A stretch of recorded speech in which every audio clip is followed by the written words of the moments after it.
Hey everyone, Dan McKenzie here with McKenzie Law Firm. We are an estate planning, estate administration, and small business counsel law firm in the Denver, Colorado area. And I want to make a video about a very common question we get about estate administrations. That means probates and then sometimes trust administrations. And that question is, how often should the person who is administering the estate, the executor, that could be the personal representative in a probate process or the trustee of a trust, how often do they need to or should they communicate with the estate's beneficiaries?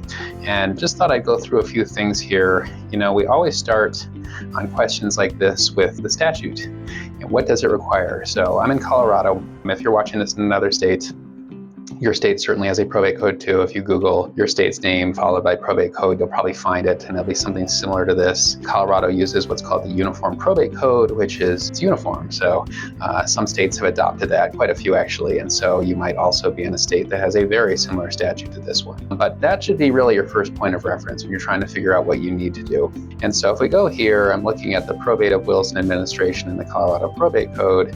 You can see that there is a number of provisions here about what kind of dividing things up and explaining the duties. And then down here is a duties of and powers of personal representatives. That's probably a good spot to start. And if we go down, you'll see in this section a number of things related to what has to be told to beneficiaries of a probate estate. And so here we see that the duty of personal representative, information heirs and devisees. And so in Colorado, when a probate process is started, within 30 days, there is information that is supposed to be sent to them about that probate case. So here's a long list of all the items that need to be included.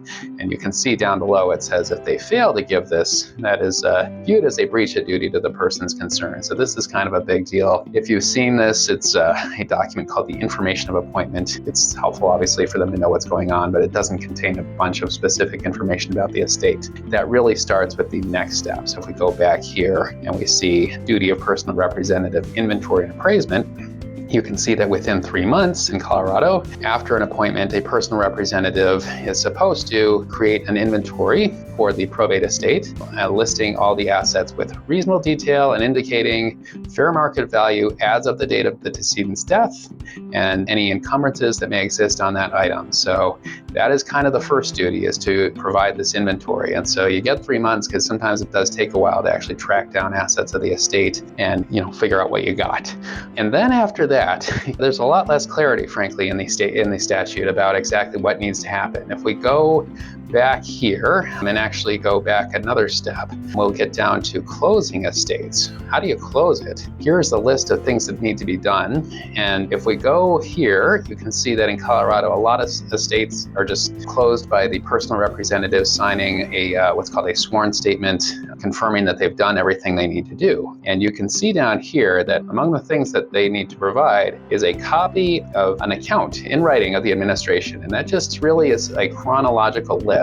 I probably have that open somewhere, but if you actually Google again, probate accounting or something like that, in Colorado, we have forms for this, and it's not fancy. I describe it as basically a checkbook register and a chronological list of all money that went in and went out of the estate over the time. And so really the answer to the question, what do you have to provide, is in the statute. Like I say, after those first couple steps, it gets pretty hazy as to how often a personal representative needs to do anything as far as disclosing information. They at least have to do it at the end. So knowing that eventually you are going to have to account. My usual advice to clients is, let's do it more often. I think the rule of thumb is generally if the administration is taking more than a year, you should at least do an interim accounting, which is obviously different than a final accounting, just telling people, here's what I've done so far. So maybe at least annually. And the reason that that's the rule of thumb is that if you have a supervised estate, that's kind of what happens. If for some reason the court is supervising the personal representative, they are supposed to account at least once a year. So that's kind of your baseline rule. But there's nothing saying you can't account more. You can account every time you spend money or receive money. You could actually send out an alert, I guess, to the beneficiaries, but that probably gets to be a little too much, right? But you could consider, I've had some personal representatives who basically they have an estate account or a trust account and they're running all the transactions through that, which is a really good idea because it keeps you organized. And they just send that bank statement out every month when they get it. And again, they don't have to. They're not legally required to do that. So why would they do that? You just given that you know that eventually you are going to have to provide the information, it probably is easier for you and for everybody else involved in this thing if you uncover issues sooner than the end, right? You'd rather know earlier on if somebody's going to have a problem with something. So maybe every month is a little excessive too, but I can't say it's a bad idea. I usually tell people to err on the side of disclosure because, again, it's easier to fix something if the transaction is relatively recent and somebody does, lodge a good objection than if, it's a year later and, you're trying to close the estate. Now somebody is objecting to something you did 9 months ago. That's going to be harder to correct. So, and then just as a matter of course, providing an interim accounting does not necessarily get you off the hook if there are errors on it. You might be tempted to say if somebody does complain down the road, like, hey, I gave you that accounting 6 months ago, you never said anything. You still got to do the right thing, even if nobody's really paying attention. But I think it would be a stronger case if you are the personal representative and you have to, tell people or respond to an objection, and you're able to tell the court, look, I've been telling these people the whole time, here's what happened. They knew about this transaction for months and never said anything. So that's probably a stronger case for you.